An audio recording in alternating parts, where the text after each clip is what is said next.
प्रिय बंधुओं, प्रिय भक्तों, आप सभी को रक्षाबंधन की बहुत बहुत बधाई है, शुभकामनाएं हैं। रक्षाबंधन बहुत ही पवित्र एक त्यौहार है और प्राचीन काल से ही मनाया जाता है। संपूर्ण भारतवर्ष में इसका जो है वो मनाने की परंपरा रहती है।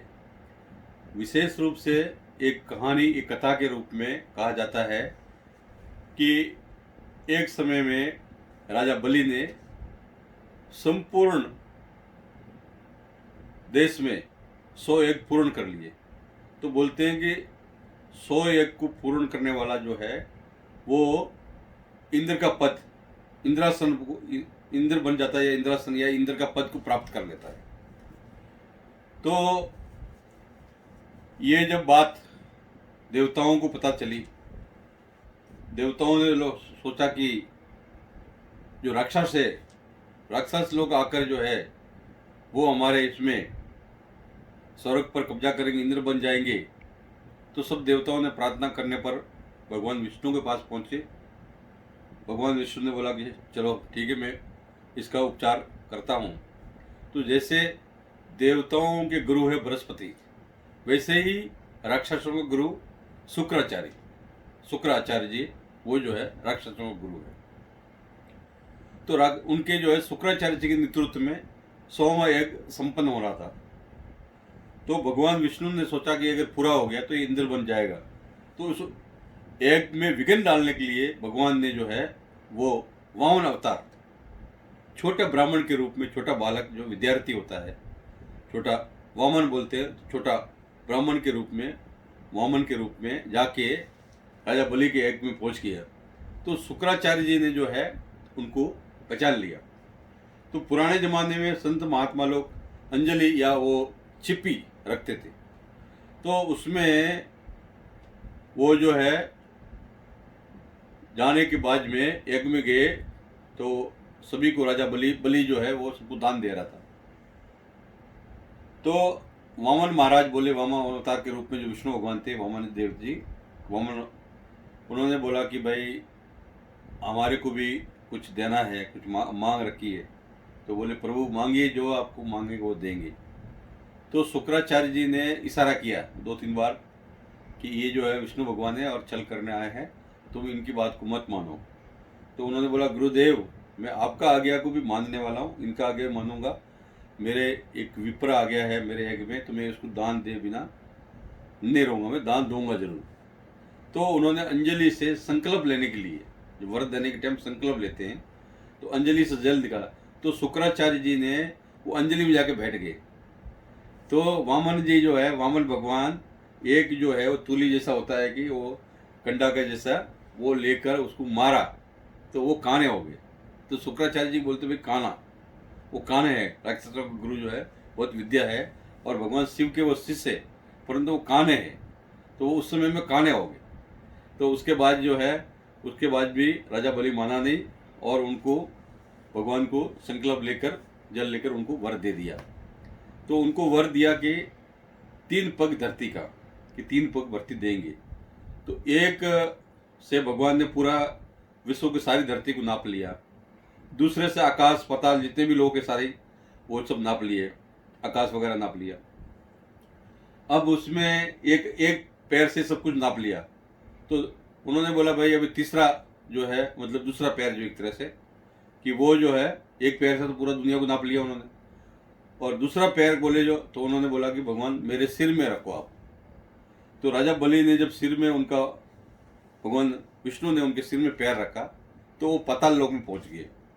पाताल में पहुंचने के बाद में भगवान विष्णु बहुत प्रसन्न हुए और राजा बलि से बोले कि तुम वर मांगो, मैं तेरे से बहुत प्रसन्न हूँ, वर मांगो। तो उन्होंने बोला भगवान हमारा इससे बड़ा क्या वर होगा कि केवल आपके संरक्षण, आपका साथ रहना चाहिए, आप हमेशा मेरे साथ में रहो। तो वो जब वहाँ हमेशा भगवान विष्णु जो है वहीं निवास करने लगे, तब बैकुंठ लोक में, क्षीर सागर में और सब स्वर्ग में सब जगह हाहाकार मच गया भाई भगवान विष्णु। तो लक्ष्मी जी से निवेदन किया, लक्ष्मी जी जो है नारद जी के पास पहुंची कि भगवान अभी कुछ भी भगवान जो है ऋषि जी कोई उपाय बताइए जिससे कि विष्णु भगवान उससे मुक्त होकर वापस आ जाए।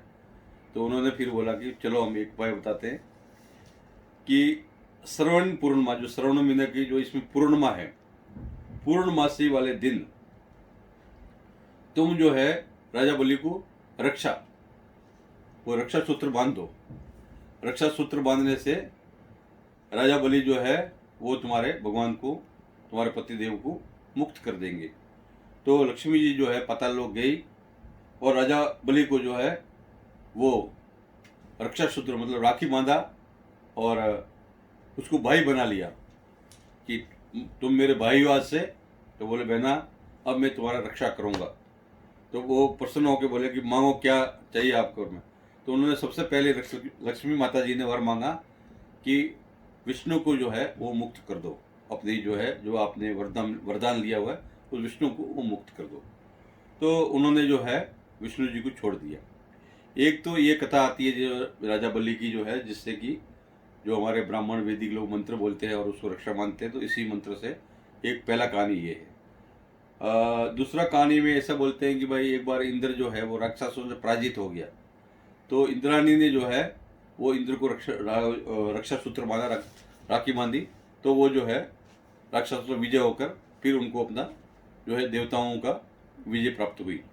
एक ऐसा भी उसमें आता है कि एक बार भगवान जो कृष्ण जी है युद्ध के समय में उनका कुछ अंगुली कट गया, तो तत्काल में कोई भी चीज़ वहाँ पर नहीं आई। तो द्रौपदी ने बहुत बड़ी कीमती साड़ी पहना हुआ था, तो द्रौपदी ने तुरंत साड़ी फाड़ कर उनको वो बांधा। तो वो भी एक रक्षाबंधन के रूप में ही माना जाता है।